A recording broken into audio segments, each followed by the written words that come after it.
guru-guru kita, dan keluarganya murid-murid kita. Dan prinsip dasar itulah yang kita gunakan. Makanya dalam paparan ini akan terlihat bahwa relaksasi dalam pembukaan sekolah ini dilakukan dengan cara yang paling konservatif yang bisa kita lakukan. Artinya ini merupakan cara terpelan untuk membuka sekolah sehingga keamanan itu diprioritaskan.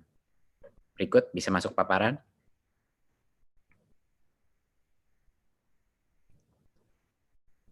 Ya, terima kasih. Berikutnya. Ya, prinsip utama di masa pandemi adalah kesehatan dan keselamatan itu nomor satu. Memang banyak yang dikorbankan dengan adanya sekolah ini belajar dari rumah, banyak yang mungkin tidak kualitas pembelajaran ada yang dikorbankan, dan juga kualitas daripada semua pembelajaran daring pun tidak semuanya sama dan banyak sekali yang mengalami kesulitan. Tetapi di masa pandemi ini, di mana kita masih dalam krisis COVID-19, Kemendikbud mengambil sikap bahwa kesehatan dan keselamatan adalah yang utama. Dan itu akan terlihat dengan strategi kita ke depannya. Berikut. Ya, sekarang kita masuk kepada pendidikan anak usia dini, dasar, dan menengah. Rencana ke depannya. Seperti yang saya telah informasikan sebelumnya, tahun ajaran 2020 dan 2021 itu tidak berubah jadwalnya, tetap saja pada bulan Juli 2020, ya. Tapi jadwal itu tidak berdampak kepada metode apa pembelajaran yang ada, maupun daring ataupun tatap muka. Jadinya kami tidak mengubah kalender pembelajaran, tetapi kita telah mengambil keputusan di Kemendikbud untuk daerah dengan zona kuning, oranye, dan merah, yaitu zona-zona yang telah didesignasikan oleh gugus tugas yang punya resiko COVID dan penyebaran COVID, itu dilarang saat ini melakukan pembelajaran tatap muka di satuan pendidikan. Jadinya untuk zona-zona yang merah, kuning, dan oranye ini merepresentasikan pada saat ini 94% daripada peserta didik, ya, di pendidikan dini, dasar, dan menengah. 94% daripada peserta didik kita tidak diperkenankan untuk melakukan pembelajaran tatap muka. Jadinya masih belajar dari rumah. Ya. Yang 6% yaitu yang di zona hijau, itulah yang kami memperbolehkan pemerintah daerah untuk melakukan pembelajaran tatap muka, tetapi dengan protokol yang sangat ketat, yang itu yang akan kita jelaskan. Jadi saya ulang lagi, bahwa untuk saat ini, karena hanya 6% daripada populasi peserta didik kita yang di zona hijau, hanya mereka lah yang kita berikan persilakan untuk pemerintah daerah mengambil keputusan untuk melakukan sekolah dengan tatap muka. Sisanya yang 94% tidak diperkenankan, dilarang karena mereka masih ada resiko penyebaran COVID. Berikutnya.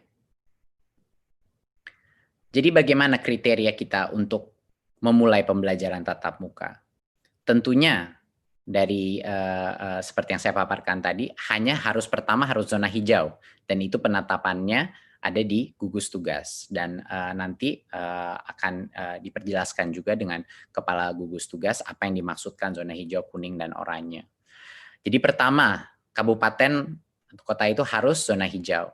Kedua, Pemda harus memberikan izin, jadi Pemdanya pun harus setuju.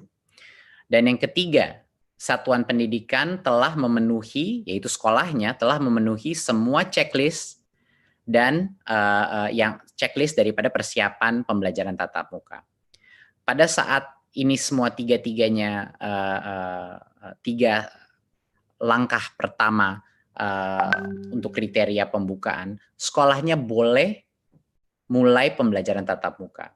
Tapi ada satu lagi perizinan yang harus dipenuhi, yaitu orang tuanya murid pun harus setuju untuk anaknya mereka pergi ke sekolah pada saat itu. Jadinya misalnya zona itu sudah zona hijau, Pemda sudah mengizinkan dan satuan pendidikan itu sudah memenuhi checklist-nya. Sekolahnya boleh mulai pembelajaran tatap muka, tetapi tidak bisa memaksa murid yang orang tuanya tidak memperkenankan untuk pergi ke sekolah karena masih belum cukup merasa aman untuk harus ke sekolah. Jadi murid itu pun walaupun sekolahnya mulai tatap muka, kalau orang tuanya masih tidak merasa nyaman, murid itu diperbolehkan masih belajar dari rumah. Jadi itu penting. Kita punya banyak sekali level persetujuan untuk anak atau peserta didik itu bisa masuk ke sekolah. Ya, sekali lagi ini hanya yang zona hijau yang merepresentasikan 6% daripada populasi peserta didik kita. Dan zona hijau ini bisa semakin besar, bisa semakin kecil, tergantung pada designasi daripada gugus tugas. Berikutnya.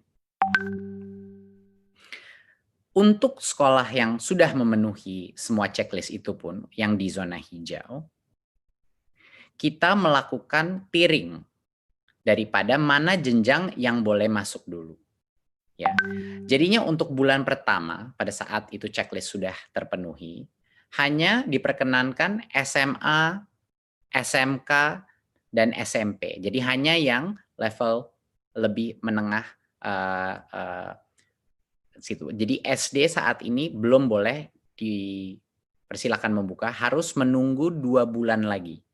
Ya, jadinya untuk yang paling awal pun hanya level SMP ke atas yang boleh.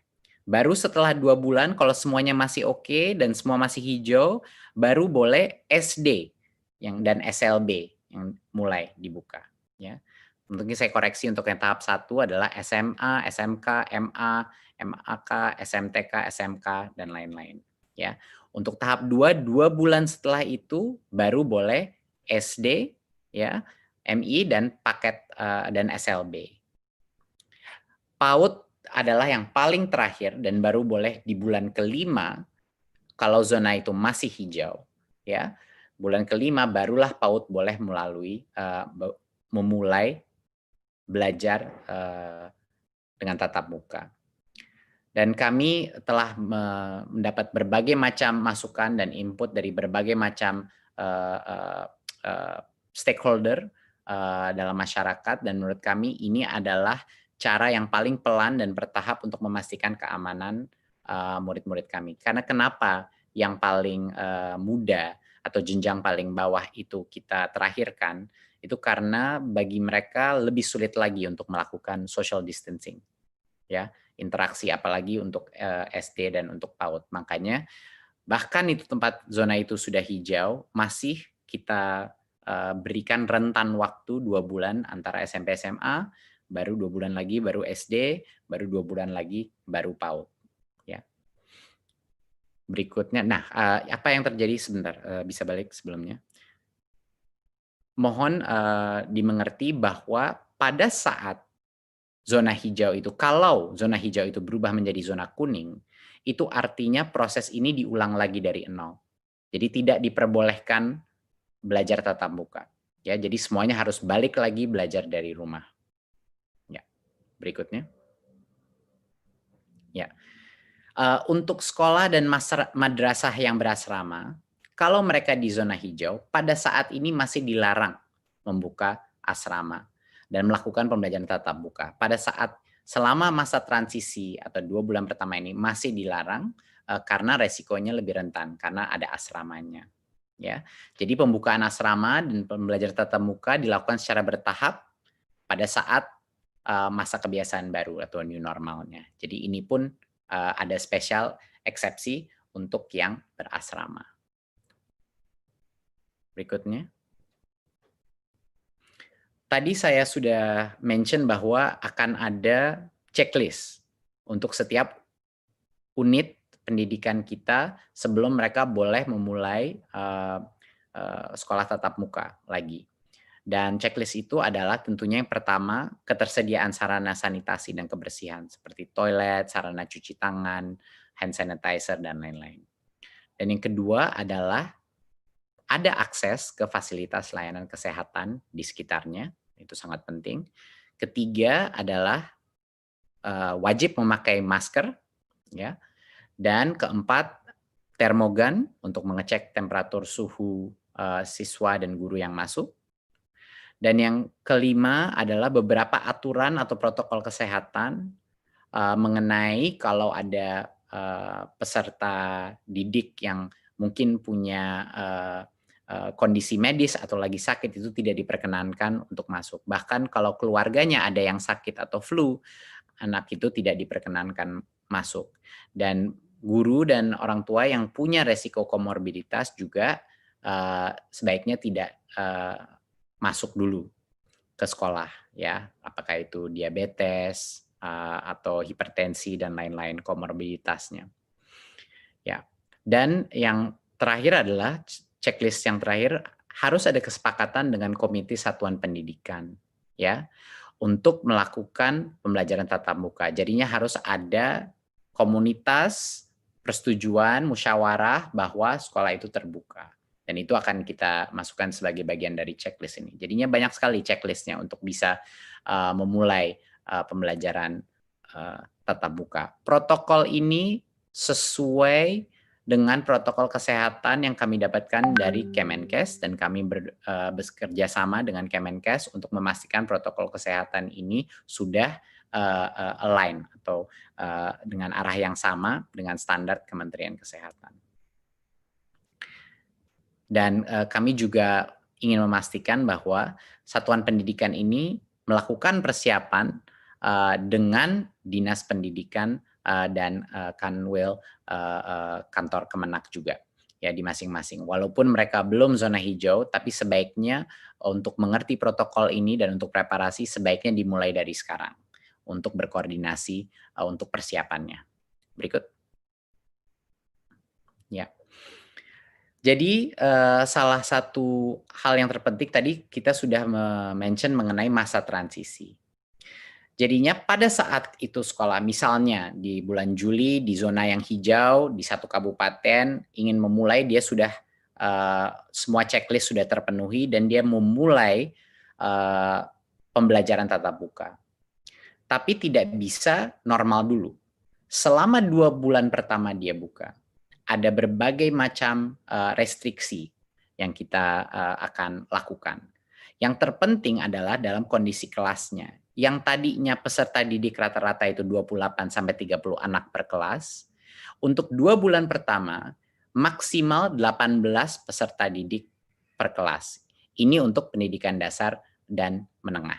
Ya, jadinya sekitar kapasitasnya setengah atau 50%, sekitar 50% daripada kapasitas normal. Jadi secara otomatis sekolah ini yang melalui masa transisi ini harus melakukan proses shifting, ya, harus ada shifting. Dan kami memberikan kebebasan bagi unit pendidikan untuk menentukan seperti apa mau shiftingnya, per harian, per mingguan, angkatan kelas atau apa. Tapi dipastikan bahwa hanya boleh maksimal di dalam kelas 18 peserta didik untuk pendidikan dasar dan menengah. Dan untuk SLB jaga jarak minimum 1,5 meter. Itu 1,5 meter adalah suatu social distancing aturan untuk semua jenjangnya, ya. Tapi untuk SLB maksimal 5 peserta didik per kelas. Dan PAUD jaga jarak 3 meter dan maksimal 5 peserta didik per kelas. Itu pun pada saat kalau PAUD kan masih sampai tercepat pun baru 5 bulan dari sekarang di zona yang hijau. Dan jadwal pembelajarannya seperti yang saya sudah bilang tadi, itu ditentukan oleh masing-masing satuan pendidikan sesuai dengan situasi dan kebutuhannya. Ya, jadi walaupun masuk sekolah kapasitas pun dibagi, ya, jadi sekitar 50% kapasitas yang diperbolehkan masuk. Dan ini selama 2 bulan pertama. Ya, baru setelah 2 bulan masih hijau, tidak ada masalah, sudah benar-benar mengenal protokol yang baru boleh new normal, di mana lebih banyak peserta yang boleh masuk sekolah. Berikutnya. Oke.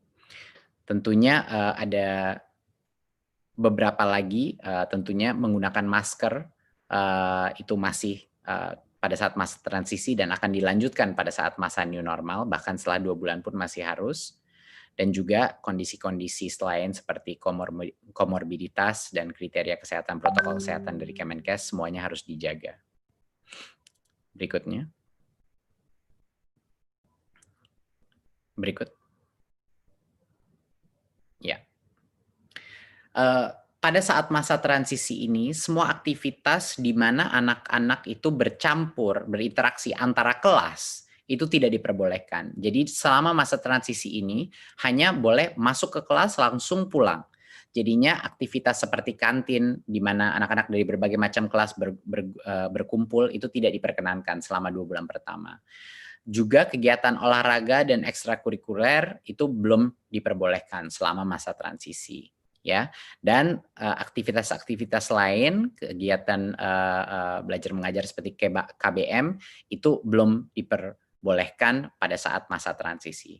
Jadi esensinya adalah prinsipnya apapun aktivitas-aktivitas yang perkumpulan sifatnya atau yang mencampur antara satu kelas dan kelas lain itu belum diperbolehkan dalam masa transisi ini. Berikut. Ya.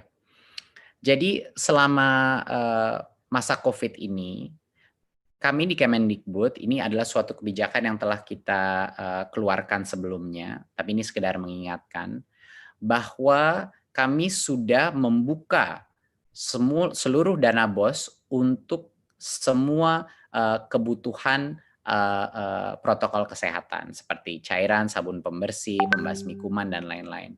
Dan untuk pembelajaran jarak jauh pun juga bisa dipergunakan untuk beli kuota, paket data, baik buat guru maupun peserta didik. Dari sisi pembayaran honor pun yang sebelumnya ada berbagai macam restriksi, ya kami telah merelaksasi penggunaan honor dari BOS juga untuk menggunakan pembayaran guru honorer yang tercatat di Dapodik, ya, yang tadinya butuh NUPTK, sekarang tidak butuh NUPTK untuk menerima karena dalam kondisi krisis ini harus diberikan fleksibilitas karena kesejahteraan guru terutama di situasi di mana ekonomi ini sangat menurun, ini sangat penting, ya. Dan juga yang tadinya ada batas 50% daripada dana BOS bisa digunakan untuk perbayaran honor, ketentuan itu pada saat masa COVID ini kita lepas. Jadinya boleh lebih dari 50% untuk dibayar untuk honor karena situasi ekonomi juga. Berikutnya.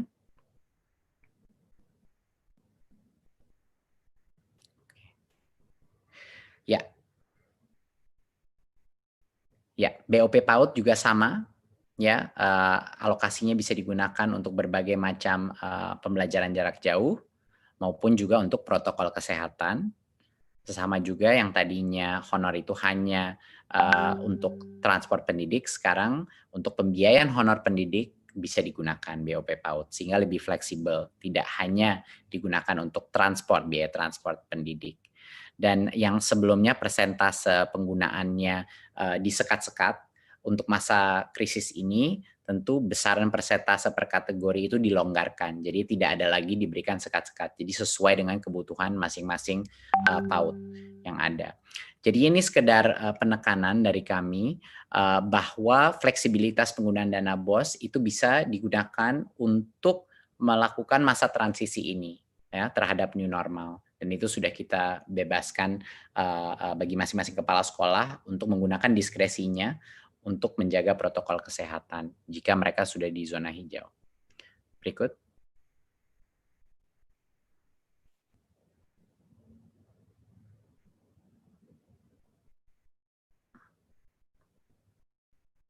Oke. Sedikit mengenai pendidikan tinggi. Berikut. Ya. Tahun akademik pendidikan tinggi tetap dimulai bulan Agustus 2020, ya. Tetapi pembelajaran di perguruan tinggi di semua zona masih dilakukan secara daring. Jadi masih online. Belum belajar tatap muka, belum masuk. Dan alasannya adalah universitas juga punya potensi mengadopsi belajar jarak jauh lebih mudah daripada pendidikan menengah dan dasar. Jadinya untuk saat ini karena keselamatan adalah yang nomor satu, saat ini semua perguruan tinggi masih melakukan secara online sampai kalau ke depannya mungkin kebijakan yang berubah, tapi untuk saat ini belum berubah. Jadi masih melakukan secara daring, ya. Jadi itu adalah keputusan dari Kemendikbud pada saat ini. Tapi ada yang namanya aktivitas prioritas, ya. Aktivitas prioritas itu adalah aktivitas yang sangat berhubungan dengan kelulusannya mahasiswa yang sulit sekali dilakukan secara daring. Contoh, penelitian di laboratorium untuk skripsi, tesis, dan disertasi. Biasanya ini adalah small group ataupun individu, project-project individu. Dan seperti tugas laboratorium, praktikum, studio, bengkel, dan hal-hal seperti ini yang butuh mesin, butuh peralatan, dan lain-lain. Kalau ini aktivitas prioritas yang berdampak kepada kelulusan siswa, masing-masing pemimpin perguruan tinggi diperbolehkan untuk mengizinkan aktivitas mahasiswa datang ke kampus hanya untuk aktivitas prioritas itu yang berhubungan dengan kelulusannya. Kenapa kita perbolehkan ini? Karena kita tidak ingin mengorbankan potensi daripada setiap mahasiswa untuk lulus pada saat ini, karena itu akan menciptakan berbagai macam masalah lainnya. Tetapi pembelajaran masih dilakukan secara online. Jadi ya masih tidak diperkenankan untuk melakukan kuliah tatap muka. Tidak diperkenankan berbondong-bondong untuk mahasiswa masuk ke dalam kampus. Cuman buat individual project mereka yang khusus prioritas untuk kelulusannya. Berikut. Ya, saya rasa dari saya sekian. Jadinya untuk menutup dari presentasi ini, saat ini ada sekitar di bawah 90 kabupaten yang berstatus zona hijau. Dan ini merepresentasikan 6% daripada populasi peserta didik kita. Dari yang zona hijau pun ini, yang boleh diperkenankan, kalau Pemdanya setuju, boleh diperkenankan untuk melakukan pembelajaran tatap muka. Kita mulai dengan SMP, level SMP ke atas dulu, baru 2 bulan, baru SD boleh, dan 2 bulan lagi baru PAUD boleh diperkenankan tatap muka. Itu pun dengan protokol masa transisi di mana kapasitas perharinya itu dalam kelas dikurangi secara dramatis, ya. Jadinya pada saat zona hijau itu, kalau zona hijau itu berubah menjadi kuning, berarti ulang lagi dari awal, dibubarkan lagi, dan semua belajar dari rumah lagi. Jadinya ini akan menjadi suatu proses yang dinamis dan terus berubah. Jadi diharapkannya yang hijau masih hijau dan tidak kembali ke kuning, ya. Tetapi kalau dia kembali ke kuning, proses ini harus dimulai dari awal lagi dan tunggu hijau lagi. Jadi ini adalah keputusan dari bukan hanya Kemendikbud, tapi dari berbagai macam kementerian yang ada di sesi ini. Dan menurut kami ini adalah suatu metode relaksasi yang paling konservatif dan paling mengutamakan keselamatan siswa, siswi, guru, dan keluarga peserta didik Indonesia. Terima kasih. Wassalamualaikum warahmatullahi wabarakatuh. Assalamualaikum warahmatullahi wabarakatuh. Terima kasih Mas Menteri atas paparannya yang sangat jelas. Selanjutnya ada 3 pertanyaan untuk Mas Menteri. Beberapa sudah dijelaskan, tapi karena masyarakat memandang ini sangat penting dan mereka sangat hati-hati, ada pertanyaan ini. Yang pertama adalah bagaimana menyikapi kondisi jika di daerah tertentu sekolah sudah diperbolehkan menyelenggarakan pembelajaran tatap muka, namun ada orang tua siswa yang keberatan anaknya masuk sekolah karena takut terpapar corona. Apa kebijakan Kemendikbud dalam hal ini? Silakan, Mas Menteri. Ini pertanyaan yang sangat baik. Jadinya keputusan akhir bahwa peserta didik itu masuk sekolah apa tidak, itu adalah di tangannya orang tua. Jadi walaupun sekolah itu membuka untuk pembelajaran tatap muka, sekolah itu tidak bisa memaksa orang tua untuk yang tidak nyaman untuk anaknya pergi ke sekolah. Jadinya keputusan terakhir itu masih di orang tua. Ya, untuk sekolahnya membuka, keputusannya ada di kepala sekolah, di Pemda, dan kepala sekolahnya pun harus melakukan musyawarah dengan komite sekolah. Tapi setelah itu boleh sekolahnya melakukan tatap muka.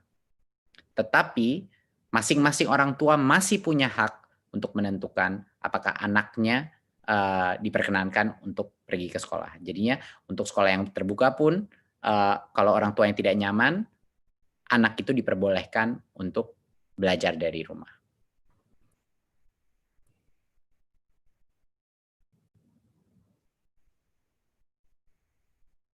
Di daerah zona hijau, apakah ada bantuan ke sekolah-sekolah untuk biaya menyiapkan sarana dan prasarana untuk melaksanakan protokol kesehatan, terutama di daerah yang kondisi perekonomian masyarakatnya menengah ke bawah? Ya. Seperti yang tadi sudah saya jelaskan, kita hampir ada 100% fleksibilitas dana BOS di masing-masing daerah yang bisa dipergunakan untuk mematuhi protokol kesehatan tersebut. Jadi itu sudah dibebaskan, dibikin 100% fleksibel bagi kepala sekolah untuk mengalokasikan dana anggaran BOS. Dan kami juga mengharapkan dari Kemendikbud dan semua pemerintah daerah juga mendukung dari sisi anggarannya untuk mendukung protokol kesehatan ini agar proses belajar tatap muka ini bisa terjadi. Jadi harapan ini adalah suatu inisiatif yang gotong royong antara pusat, daerah, dan berbagai macam lintas kementerian. Masih ada satu pertanyaan lagi, yang ketiga, yaitu banyak orang tua khawatir akan penularan COVID-19 sehingga meminta sekolah dibuka kembali pada bulan Desember 2020. Hal ini dikuatkan dengan rekomendasi Ikatan Dokter Anak Indonesia. Bagaimana tanggapan Kemendikbud? Silakan. Ya, terima kasih. Ini pertanyaan sangat baik.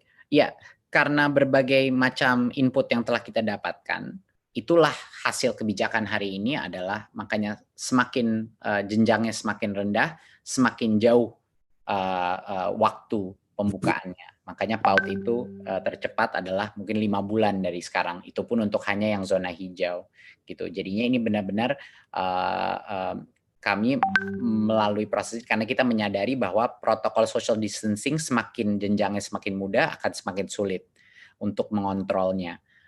Bukan cuma buat pemerintah, bahkan di dalam bagi guru pun akan sangat sulit mengontrolnya, terutama buat PAUD ya. SD pun pasti juga tidak mudah. Jadinya kami ingin melakukan ini sepelan mungkin dengan tiering sistem seperti itu.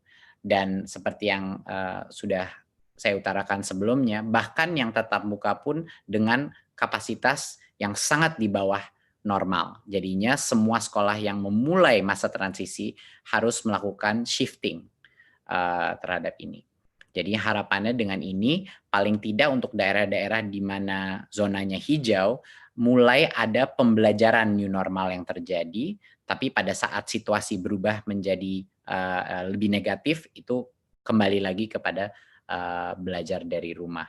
Ya, tapi harapan saya dan harapan semuanya di Kemendikbud adalah semakin banyak daerah atau kabupaten yang menjadi hijau. Itu doa kami di Kemendikbud.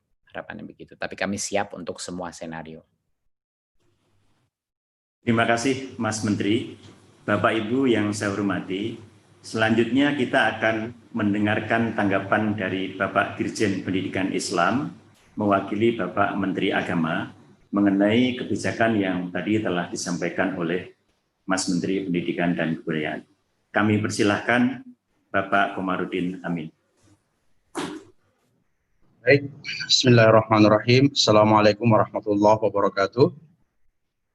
Mas Menteri yang saya hormati, Pak Menteri Kesehatan, Mendagri, Kepala BNPB, para pejabat eselon 1 yang hadir pada kesempatan ini secara virtual yang saya hormati. Pertama kami menyampaikan apresiasi yang setinggi-tingginya kepada Mas Menteri beserta seluruh jajarannya. Dia telah membuat sebuah kebijakan yang sangat penting ini menjadi panduan bagi penyelenggaraan pendidikan di Indonesia. Dan Kementerian Agama tentu menjadi bagian yang tidak terpisahkan, karena Kementerian Agama juga mengelola pendidikan mulai dari PAUD sampai perguruan tinggi, pendidikan formal dan juga non-formal bahkan informal. Oleh karena itu kami sepenuhnya mendukung dan setuju terhadap apa yang telah dipaparkan oleh Mas Menteri tadi terkait dengan pendidikan madrasah khususnya, karena karakter pendidikan madrasah dan sekolah saya kira sama saja, tidak ada perbedaannya. Oleh karena itu kebijakan untuk pendidikan madrasah sama dengan kebijakan sekolah, karena ini juga hasil rumusan bersama, hasil diskusi panjang yang juga sangat intensif antara kita bersama, antara Kementerian Dikbud dan juga Kementerian Agama. Oleh karena itu kami fully support terhadap kebijakan ini. Namun demikian terkait dengan pendidikan di luar madrasah dan sekolah, kita masih memiliki pendidikan pesantren dan juga pendidikan keagamaan yang nanti secara khusus akan disampaikan oleh Menteri Agama, mudah-mudahan 1-2 hari ke depan, yang mungkin tidak persis sama, tetapi kira-kira intinya kurang lebih sama, ingin menjaga atau mengutamakan kesehatan dan keamanan para siswa. Karena itu, terima kasih sekali lagi, salam hormat dari Menteri Agama kepada Mas Menteri dan kepada seluruh jajarannya, dan juga Pak Prof. Agus Sartono, Deputi PMK, atas kerjasama, atas kerja keras yang telah menghasilkan sesuatu yang sangat penting untuk menjadi panduan kita bersama. Sekali lagi Pak Sekjen, terima kasih. Insya Allah mudah-mudahan ini kebijakan yang tepat dan bermanfaat untuk pendidikan Indonesia di masa pandemi. Terima kasih. Assalamualaikum warahmatullahi wabarakatuh.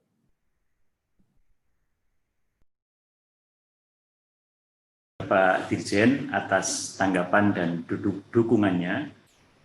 Kemudian karena memang masyarakat melihat kebijakan ini sangat penting, ada 2 pertanyaan untuk Bapak Dirjen atau Kementerian Agama. Satu adalah bagaimana teknis pelaksanaan protokol kesehatan di pesantren maupun madrasah, dan bagaimana kesiapan dalam memasuki tahun ajaran baru 2020. Silakan Pak Dirjen. Ya, terkait dengan pesantren, sekali lagi saya sampaikan bahwa akan disampaikan secara resmi oleh Bapak Menteri Agama 1-2 hari ke depan, insya Allah. Dan sebelumnya saya kira saya perlu menyampaikan bahwa pesantren kita memang ada yang memulangkan santrinya dan ada yang tidak memulangkan santrinya, yang berada di pondok pesantren yang jumlahnya juga sangat signifikan, sehingga mereka tentu tetap melaksanakan pembelajaran sekarang ini, tetapi protokol kesehatan harus dilaksanakan. Oleh karena itu kami tetap melaksanakan pendidikan di pesantren bagi mereka yang sudah berada di pesantren dan tidak memulangkan santrinya. Terkait dengan pendidikan madrasah, saya kira sama persis dengan apa yang tadi disampaikan, dipaparkan oleh Pak Menteri, bahwa protokol kesehatan harus menjadi prioritas utama kita. Dan juga harus mendapat dukungan dari Pemda tentunya, dari gugus COVID. Ya tentu filosofinya saya kira adalah agar Pemda, gugus COVID juga menjadi bagian yang turut mengawasi, turut mengontrol, dan turut bersama-sama, termasuk Kementerian Kesehatan juga tentu kita harapkan dukungannya bukan hanya secara moral, tapi juga bisa membantu mengontrol, mengawasi pelaksanaan protokol kesehatan di lembaga pendidikan seperti madrasah. Jika seandainya madrasah menjalankan atau menyelenggarakan pendidikan yang berada di zona hijau, seperti yang disampaikan oleh Pak Menteri tadi. Demikian Pak Sekjen.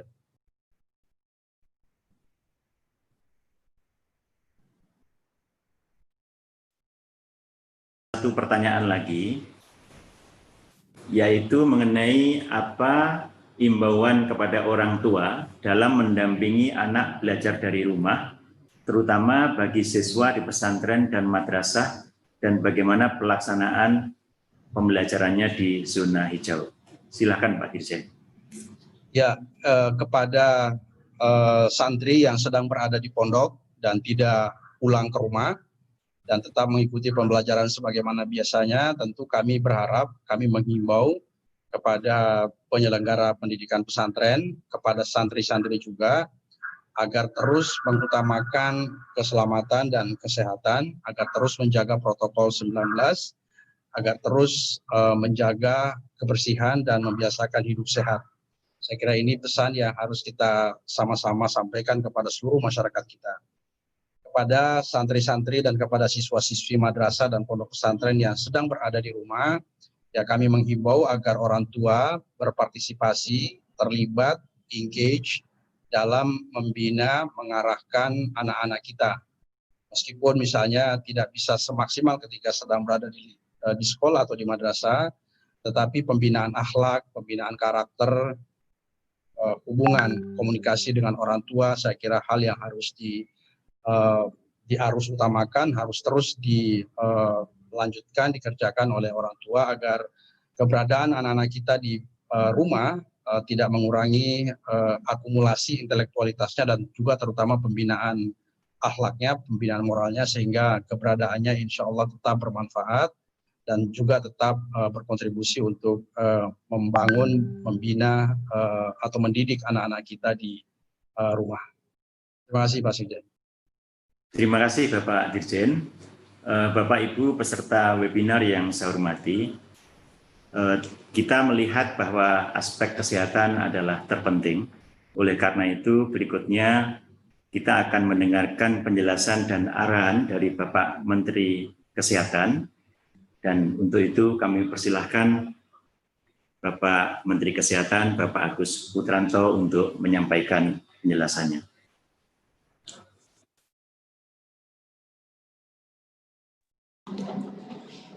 Assalamualaikum warahmatullahi wabarakatuh.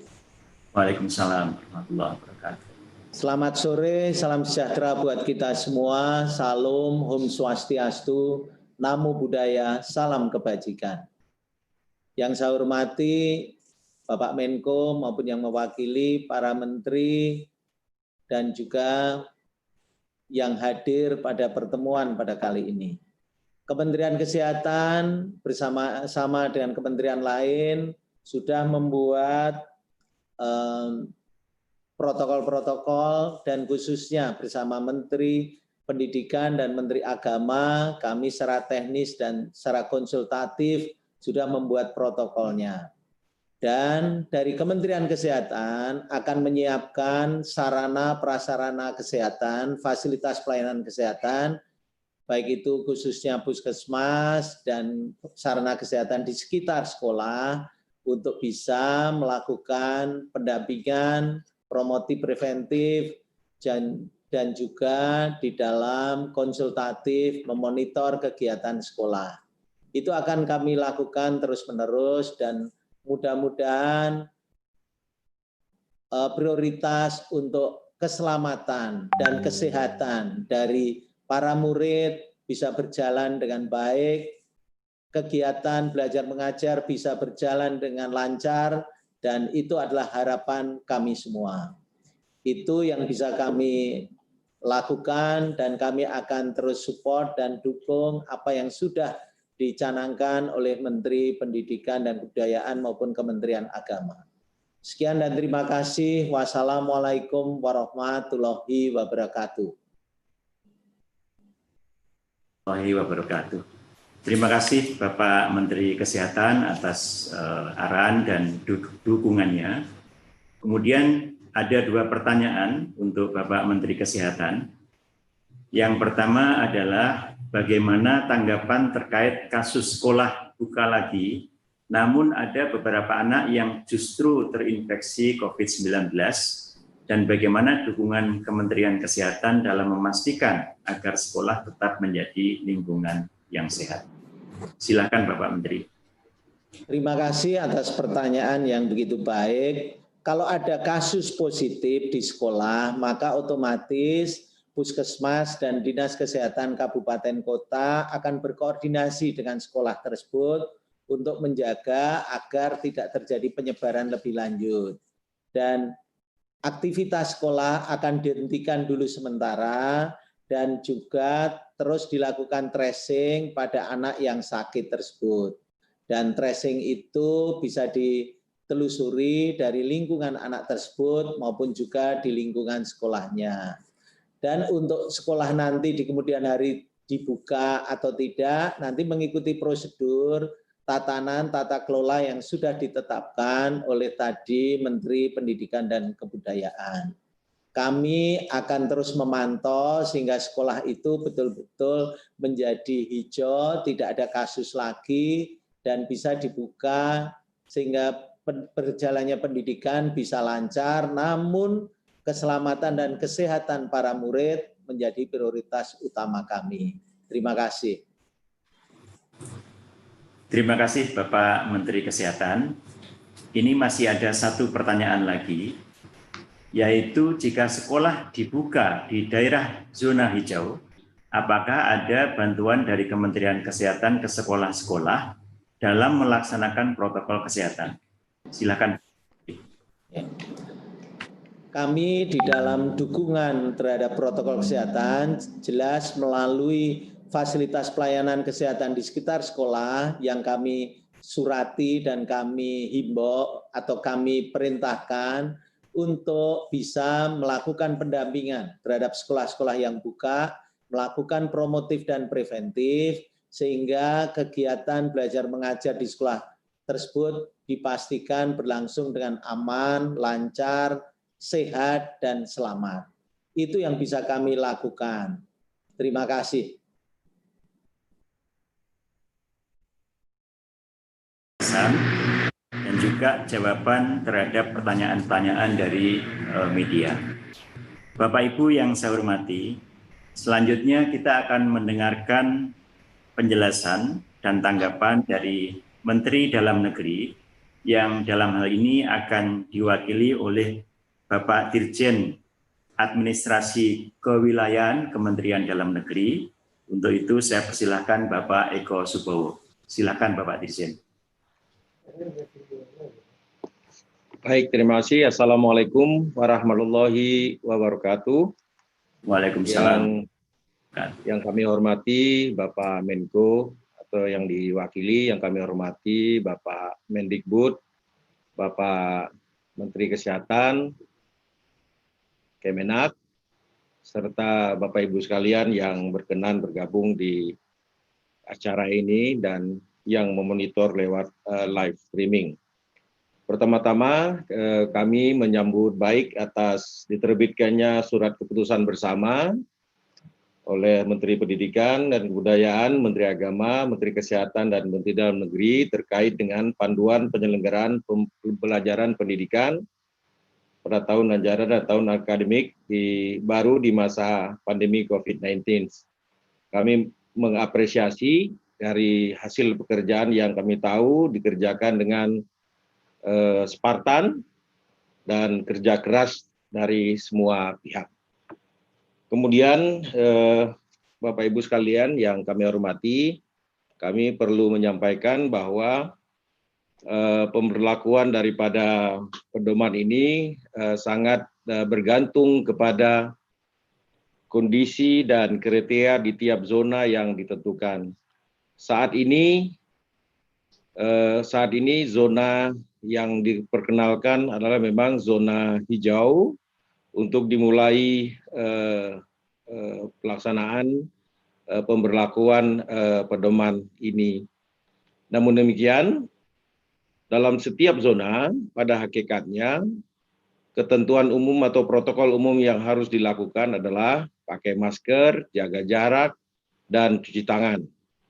Penetapan zona hijau sebagai awal untuk dimulainya pelaksanaan pembelajaran pendidikan tentu bukan merupakan patokan yang bersifat stagnan karena warna zona sangat ditentukan oleh perkembangan kepada angka-angka statistik, angka-angka yang dihitung yang akan memberi pedoman kepada warna tertentu. Warna pada setiap zona akan mudah sekali berubah-ubah tergantung kepada angka-angka yang berhasil dihitung. Oleh karenanya kami meminta kepada pemerintah daerah untuk terus memonitor, mengevaluasi perubahan-perubahan dari indikator-indikator yang menyebabkan warna menjadi berubah. Oleh karenanya nanti di dalam pelaksanaannya kita akan mendapati perubahan warna yang seketika. Oleh karenanya perubahan warna yang seketika ini sudah barang tentu akan diikuti dengan pemberlakuan protokol selanjutnya. Oleh karenanya tentu harus selalu pelaksana pendidikan terus berkoordinasi dengan gugus tugas setempat, memperhatikan angka-angka evaluasi di setiap minggu, tiap 2 minggu atau periode tertentu, sehingga proses belajar mengajar di zona hijau yang awal ini akan dijalankan, dapat terus dijalankan dengan berkoordinasi yang ketat. Dalam hal ini, kolaborasi dari semua pihak yang terlibat dalam proses pembelajaran ini menjadi kata-kata penting yang untuk diperhatikan. Bapak Ibu sekalian yang saya hormati, pendekatan daerah nanti akan sangat spesifik. Walaupun dalam suasana atau dalam kesamaan warna, misalnya hijau, namun karakteristik daerah juga akan sangat menentukan. Sebagai contoh, daerah urban, daerah rural atau daerah pedesaan, kepulauan, dan sebagainya, ini tentu perbedaan-perbedaan yang harus diidentifikasi oleh tiap-tiap daerah, yang kemudian nanti akan diperlakukan secara spesifik berdasarkan karakteristik daerah-daerah di mana pendidikan itu akan dijalankan. Pendekatan yang sesuai dengan karakteristik ini juga akan menentukan kesuksesan daripada pelaksanaan yang penyelenggaraan pendidikan yang akan dijalankan. Oleh karenanya, pemerintah daerah sudah waktunya untuk melakukan simulasi-simulasi pada setiap tahapan pendidikan, karena tiap zona tadi yang dijelaskan oleh Menkes ada 2 bulan, tentu cukup bagi Pemda memiliki waktu untuk melakukan simulasi-simulasi, sehingga dengan simulasi yang kita lakukan, maka protokol-protokol yang disiapkan ini dapat berjalan dengan lancar. Kementerian Dalam Negeri juga akan terus memonitor perkembangan serta mengasistensi kepada pemerintahan daerah. Kalau tadi sudah dijelaskan oleh baik Menkes maupun Menteri Pendidikan bahwa dana BOS akan direlaksasi, demikian pula nanti pemerintah daerah juga akan diasistensi oleh Kementerian Dalam Negeri untuk juga tetap mengasistensi pelaksanaan belajar mengajar ini dengan anggaran yang juga fleksibel, di mana di daerah kita kenal juga memiliki belanja tak terduga yang dapat digunakan secara fleksibel untuk mensupport proses belajar mengajar di daerah. Karena protokol ini adalah baru bagi kita semua, tentu perkembangan setiap hari harus kita catat, harus kita monitor, harus kita antisipasi, dan harus kita respons. Kita akan memperoleh pelajaran setiap hari dari kejadian pandemi ini, dan pelajaran hari ini atau kejadian hari ini menjadi bahan belajar untuk kita buat besoknya. Oleh karenanya, perubahan yang kita hadapi ini kiranya dapat membuat proses belajar menjadi terkoreksi setiap hari mengikuti perkembangan yang terjadi.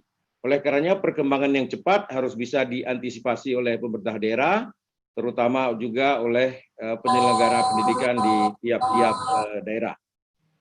Bapak Ibu sekalian yang kami hormati, untuk menutup tanggapan ini kami akan menyampaikan seperti puisi ya untuk mengapresiasi kerja bersama ini, yaitu anak usia dini cenderung tidak mengetahui. Anak usia tinggi kadang tidak peduli. Sosialisasi menjadi kata kunci. Ketidaktahuan membahayakan diri. Ketidakpedulian membahayakan orang lain. Pengaturan telah kita beri, namun tetap butuh asistensi. Konsultasi bisa dilakukan setiap hari. Kalau tidak percaya diri, tentu jangan memaksa diri. Semuanya membutuhkan kata kunci, yaitu kolaborasi. Mungkin kita tidak akan bisa berlari, tapi paling tidak kita tidak pernah berhenti. Terima kasih. Assalamualaikum warahmatullahi wabarakatuh. Waalaikumsalam warahmatullahi wabarakatuh. Terima kasih Bapak Dirjen atas tanggapan, dukungan, dan penjelasannya, serta khususnya terhadap pantun yang dibacakan. Selanjutnya ada 2 pertanyaan untuk Bapak jelaskan. Pertama adalah bagaimana skenario untuk memastikan protokol kesehatan dapat berjalan baik dengan melibatkan agen masyarakat seperti Posyandu, dan bagaimana koordinasi pemerintah pusat dan daerah dalam memastikan protokol kesehatan ini diterapkan. Silakan Bapak Dirjen. Baik. Yang pertama, kami akan meminta seluruh komponen yang ada di masyarakat, bukan saja komponen formal yang ada di penyelenggaraan pemerintahan, tapi juga lembaga-lembaga non-formal untuk bekerja sama dalam rangka memonitoring proses belajar mengajar di masa pandemi ini. Kita akan meminta Posyandu untuk bekerja, kemudian juga ada UKS untuk bekerja. Kami juga akan nanti meminta kepada PKK untuk membantu, termasuk juga Dharma Wanita. Kita akan juga membantu serta bekerja sama dengan seluruh relawan yang saat ini sudah terdaftar banyak sekali untuk membantu di sektor pendidikan. Untuk penegakannya juga kami nanti akan memerintahkan kepada Satuan Polisi Pamung Praja untuk terus memberikan penegakan hukum serta sektor-sektor lain yang memungkinkan membantu dalam proses belajar ini. Kami akan membuka hotline di Kementerian Dalam Negeri untuk menjawab soal-soal yang akan dikemukakan oleh pemerintahan daerah, sehingga soal-soal yang ada di pemerintahan daerah ini tidak tersimpan lama, tapi langsung mendapat respon yang cepat, sehingga pembelajaran menjadi tidak terganggu. Kira-kira demikian. Terima kasih Bapak Dirjen. Kemudian ada 1 pertanyaan lagi, yaitu apa dukungan yang diberikan Kementerian Dalam Negeri dalam menjembatani ke pemerintah daerah, khususnya dalam mempersiapkan sekolah-sekolah di daerah memasuki era kebiasaan baru atau new normal. Silakan Bapak Dirjen. Ya, di samping surat atau keputusan bersama ini menjadi pegangan yang utama, kami nanti juga akan mengeluarkan beberapa petunjuk teknis yang sekiranya diperlukan oleh pemerintahan daerah untuk memperlancar pelaksanaan bagi beberapa ketentuan yang dirasa belum cukup. Namun jika dirasa cukup, nanti kami akan membantu mengasistensi pelaksanaannya. Di samping itu juga, kami akan menggelontorkan kira-kira 2.000-an video yang merupakan protokol kesehatan yang telah dihimpun oleh Kementerian Dalam Negeri melalui lomba inovasi kegiatan adaptasi dengan tatanan baru, di mana sudah terkumpul 2.000-an video, dan ribuan video ini menjadi alat belajar yang efektif daripada membaca pedoman yang cukup tebal barangkali untuk beberapa pihak. Menonton video 1-2 menit barangkali akan memberikan gambaran bagaimana tatanan baru ini kita laksanakan dan apa yang harus kita jalankan dan apa juga yang harus kita hindarkan. Mudah-mudahan ribuan video yang nanti akan kita gelontorkan ini dapat membantu memberikan pemahaman yang cukup bagi masyarakat, sehingga proses kehidupan baru dalam tatanan baru ini dapat berlancar dengan lancar dan kita terhindar dari mara bahaya. Terima kasih. Bapak Dirjen atas jawaban-jawaban, kemudian juga paparan serta dukungannya. Mohon maaf tadi ada sedikit mengenai nama, jadi terima kasih Pak Dr. Safrizal ZA atas paparan dan dukungan dari Kementerian Dalam Negeri. Bapak Ibu peserta webinar yang saya hormati, selanjutnya kita akan mendengarkan paparan dari Bapak Kepala BNPB selaku Ketua Pelaksana Gugus Tugas Percepatan Penanganan COVID-19. Untuk itu kami persilahkan Bapak Lejen Doni Monardo. Kami persilahkan. Terima kasih Pak Sesjen. Assalamualaikum warahmatullahi wabarakatuh. Waalaikumsalam warahmatullahi wabarakatuh. Dan salam sejahtera untuk kita semuanya. Menjelang maghrib, kami langsung saja yang saya hormati Pak Menteri Pendidikan dan Kebudayaan, Bapak Menteri Kesehatan, Pak Sekjen dan yang mewakili kementerian dan lembaga. Tadi sudah sangat panjang lebar dan sangat detail yang disampaikan oleh Bapak Menteri Nadiem Makarim. Dan menurut kami dari gugus tugas, langkah-langkah yang telah disiapkan oleh Kementerian Pendidikan dan Kebudayaan adalah sebuah langkah yang selama ini memang menjadi penekanan Bapak Presiden Jokowi, yaitu harus penuh kehati-hatian. Dan semuanya harus diperhitungkan dengan seksama, dengan kematangan yang sangat komprehensif, sehingga kita bisa mengantisipasi segala risiko yang mungkin akan ditimbulkan. Kami pada dasarnya sudah sangat sependapat dengan langkah-langkah yang telah disusun oleh Kementerian Pendidikan dan Kebudayaan. Dan tentunya ini tidak bisa kerja secara satu dua kelembagaan, tetapi butuh kerjasama dengan semua komponen baik pusat maupun daerah.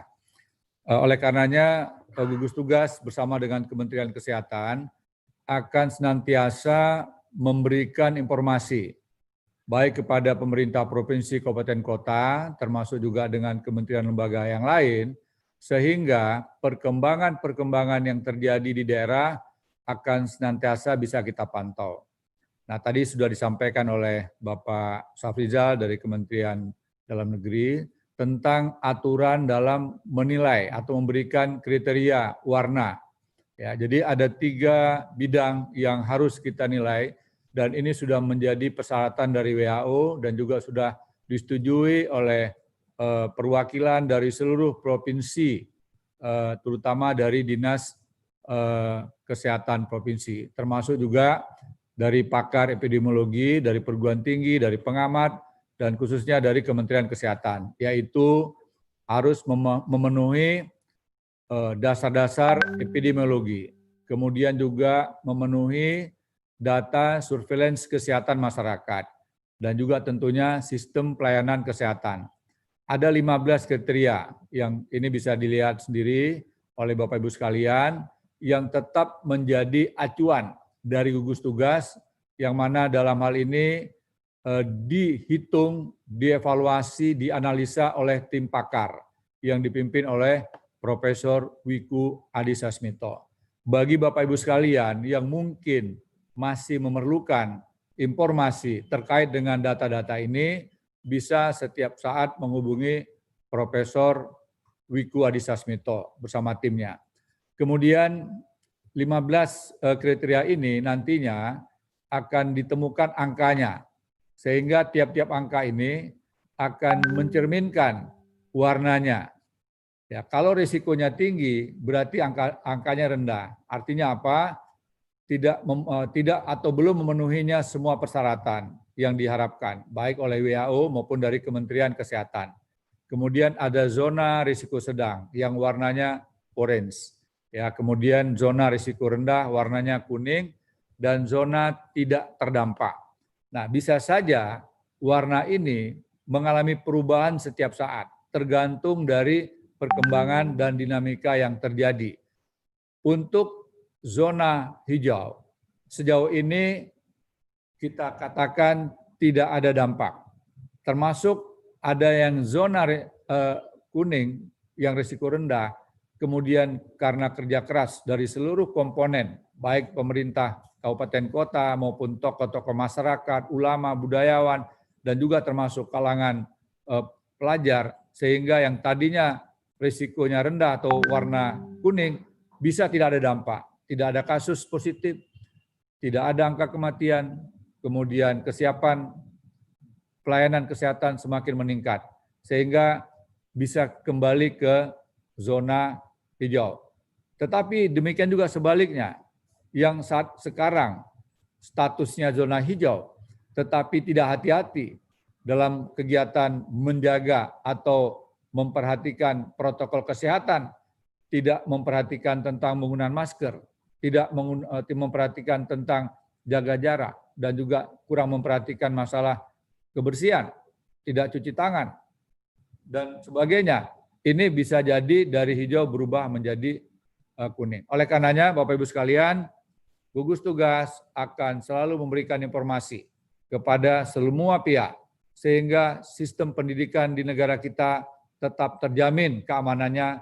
Kita tidak ingin ada anak-anak kita yang mengalami risiko terpapar karena kekurang hati-hatian dari kita semuanya.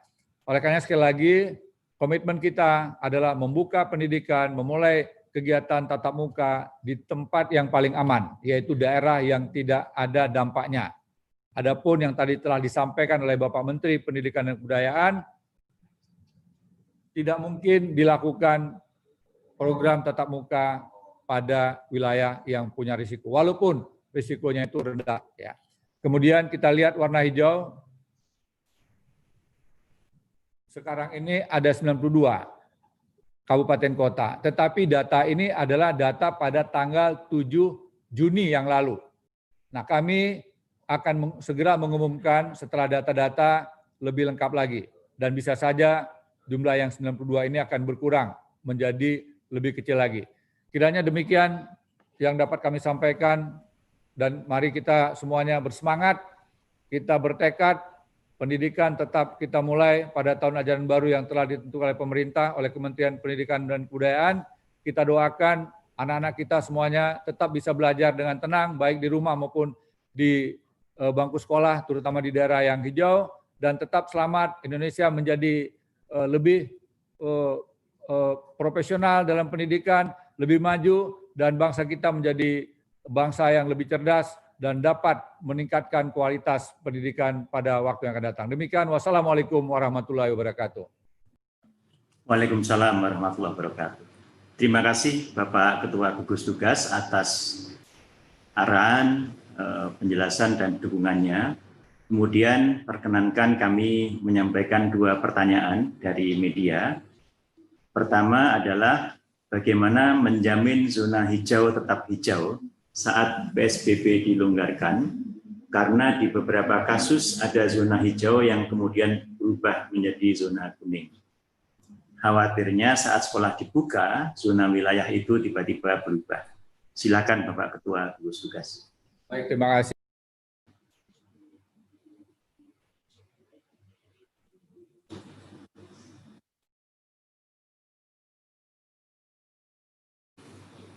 Mute ya. Dan ini perlu kita berikan apresiasi. Mudah-mudahan jumlah 92 ini tidak berkurang menjadi lebih rendah lagi.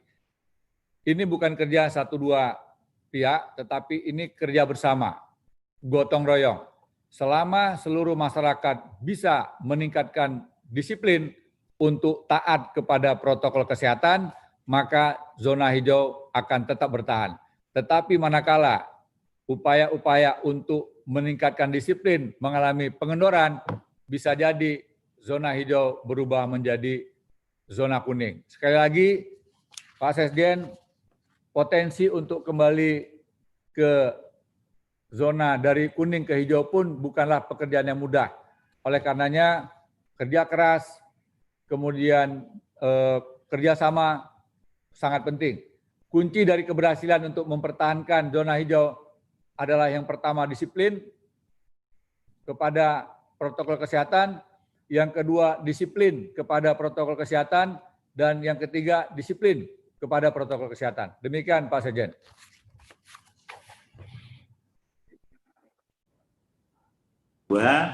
Ini mungkin berkaitan dengan arahan Bapak tentang gotong royong dan kerja semua pihak. Yaitu jika sekolah dibuka, apakah pemerintah akan melakukan rapid test berkala untuk seluruh warga sekolah? Terima kasih, silakan Bapak. Pak Sekjen, terima kasih. Kalau untuk sampel beberapa siswa sangat mungkin. Kami bersama Pak Menteri Kesehatan tentu dengan senang hati menyiapkan sejumlah perlengkapan rapid test, termasuk juga mungkin sewaktu-waktu dilakukan PCR test. Tetapi kalau semua warga dilakukan rapid test, rasanya tidak mungkin, ya, karena biayanya pasti akan sangat mahal, karena jumlah yang harus dites jumlahnya semakin banyak dengan tentunya biaya yang sangat besar. Jadi sekali lagi kita bantu, tetapi tidak mungkin semuanya, dan ini pilihan-pilihannya adalah pilihan kepada tempat atau daerah tertentu. Kira-kira demikian Pak Sekjen. Pak Lejen Doni Munardo atas arahan, penjelasan, dan juga jawaban-jawaban yang sangat jelas untuk kami semua dan masyarakat. Bapak Ibu peserta webinar yang saya hormati, mohon maaf walaupun waktu sudah tinggal sedikit, kita masih ada satu lagi sambutan dan arahan dari Bapak Ketua Komisi 10 DPR RI. Untuk itu langsung saja saya persilahkan Bapak Saiful Huda untuk menyampaikan tanggapan atau arahan. Silakan. Terima kasih Pak Sekjen, Pak Ainun. Assalamualaikum warahmatullahi wabarakatuh. Yang saya hormati Mas Menteri Nadiem, Pak Menkes, Pak Kepala BNPB, Pak Doni, pejabat Eselon 1 dari Kementerian Dalam Negeri, Kementerian Agama, seluruh masyarakat yang mengikuti acara ini melalui YouTube Kemendikbud RI, salam dari kita semuanya. Pertama, atas nama Komisi 10, kami mengapresiasi setinggi-tingginya atas SKB yang sudah susah payah dikeluarkan oleh 4 kementerian. Semoga ini bisa berkontribusi bagi kebaikan kita, khususnya dunia pendidikan dalam menghadapi masa pandemi COVID-19 ini. Yang kedua, terkait dengan panduan pembelajaran yang sudah diskemakan oleh Kemendikbud, kami ingin memberikan beberapa catatan. Dalam panduan pembelajaran ini belum memuat secara detail menyangkut soal bagaimana kurikulum beradaptasi terhadap masa pandemi COVID ini. Tentu keluhan dari stakeholder pelaku pendidikan perlu kita dengar, Mas Menteri Nadiem. 3 bulan pelaksanaan PJJ dengan masih berbasis kurikulum yang padat konten, menjadikan orang tua, anak-anak sekolah, guru juga mengalami kerumitan. Karena itu kami mendorong atas nama Komisi 10 DPR RI supaya dalam panduan pembelajaran masa pandemi COVID-19 ini dirumuskan ulang terkait dengan perbaikan kurikulum era pandemi COVID yang adaptif terhadap situasi terutama pembelajaran jarak jauh. Catatan yang ketiga yang ingin kami sampaikan, yang kedua, mohon maaf, menyangkut soal kami mohon dipastikan oleh Kemendikbud penambahan kuota PIP dan KIP kuliah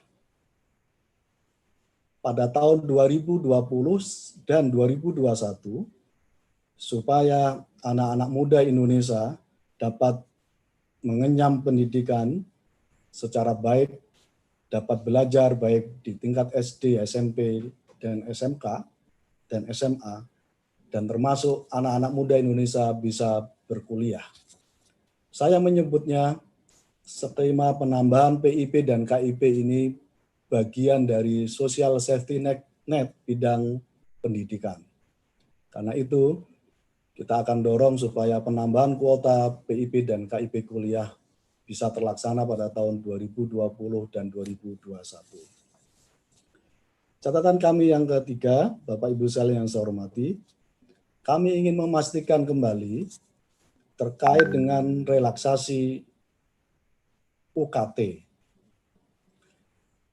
Kami minta supaya ini bisa terlaksana dan terimplementasi dengan baik, terkait dengan relaksasi, peringanan, bahkan penurunan UKT, uang kuliah tunggal ini betul-betul bisa terlaksana di setiap kampus seluruh Indonesia. Karena itu kami mendorong supaya Kemendikbud membuat task force khusus untuk secara berkala melakukan supervisi, evaluasi terhadap kampus-kampus yang belum secara maksimal melaksanakan relaksasi terhadap UKT ini. Bapak Ibu yang saya hormati, Yang keempat, kami mendorong supaya Kemendikbud punya peta kebutuhan pendidikan di masing-masing daerah.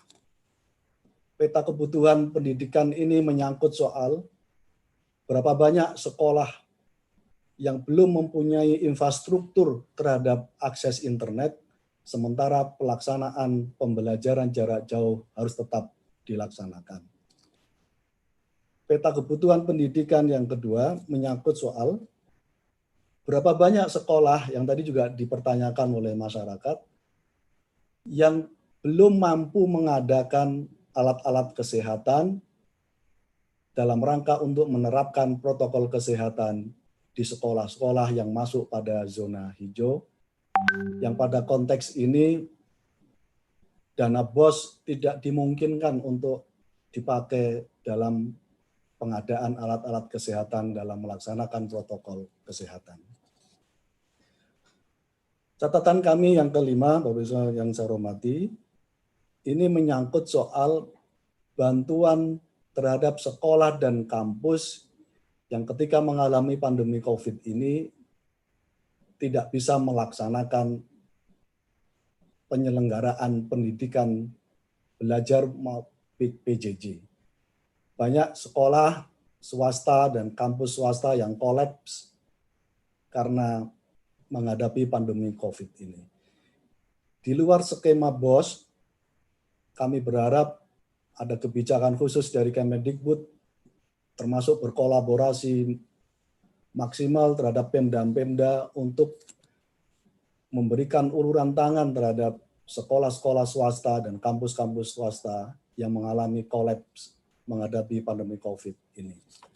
Yang terakhir, catatan kami mendorong supaya Kemendikbud secara reguler, secara proaktif, terus melakukan koordinasi, konsolidasi, dan kolaborasi dengan pemerintah daerah melalui Dinas Pendidikan tingkat provinsi dan tingkat kabupaten.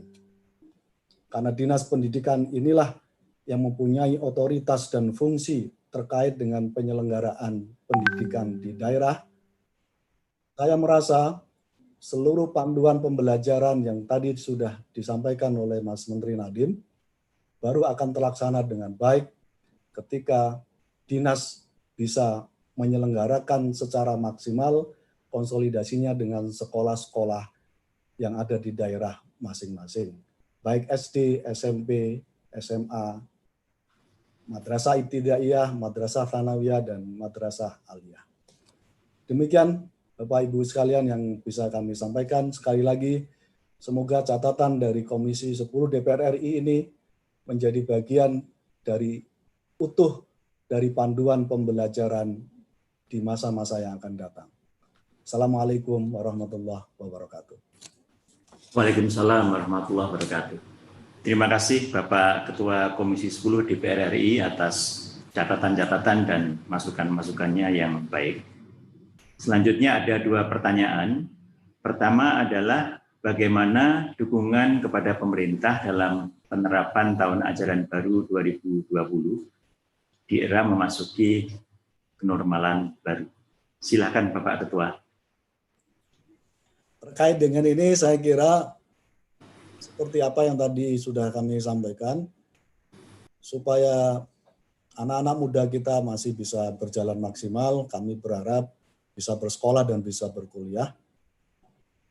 Program PIP dan KIP kuliah supaya bisa diakses sebanyak-banyaknya untuk anak-anak Indonesia.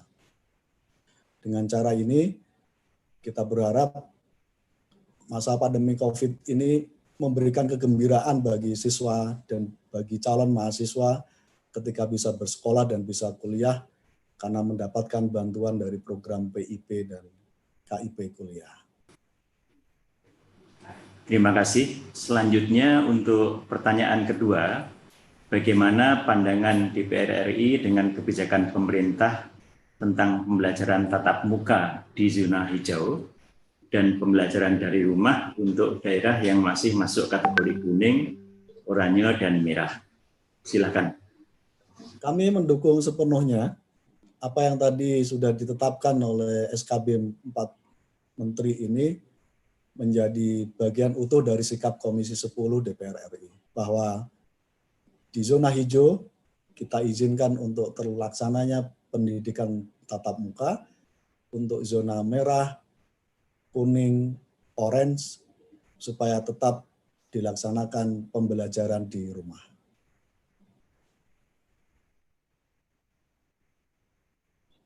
Pak Saiful Huda atas masukan-masukannya dan juga jawaban-jawaban terhadap pertanyaan dari masyarakat.